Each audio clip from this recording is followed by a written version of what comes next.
কোনোদিন একটা মানুষকে আমি সরি ছাড়া তর্ক করি নাই ভাইজান। তা আমার এই 8 বছরের মাসুম একটা বাচ্চা, কি অপরাধ?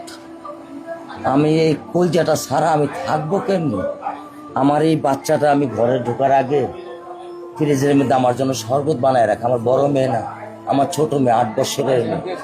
বাবা শরীফের ছবি এখানে লাগায় রাখছে, বাবা তুমি আমাকে নিয়ে যাবা। আমি বলছি, আল্লাহ বাবা তুমি আল্লাহর কাছে যাও, আমার তো নেওয়ার দিয়ে যাওয়ার ক্ষমতা নাই। আমার মেয়ে আল্লাহর কাছে চলে গেছে, আমার মেয়ে আল্লাহর কাছে চলে গেছে। আমার মাসুম এই বাচ্চাটা কি অপরাধ করছে নির্মম ভাবে আমার বাচ্চাটা হত্যা করলো? কি আমার ক্ষতি, কি আমার অন্যায়, কি আমার দোষ? আমি একটু জানতে চাই আপনাদের কাছে। আমার যদি কোনো দোষ থাকে, আমার কোনো যদি অন্যায় থাকে, প্রকাশ্যে আপনারা আমার ফাঁসি দিয়ে দেন। আমি এই বাচ্চাটা ছাড়া আমি থাকবো কেমনে?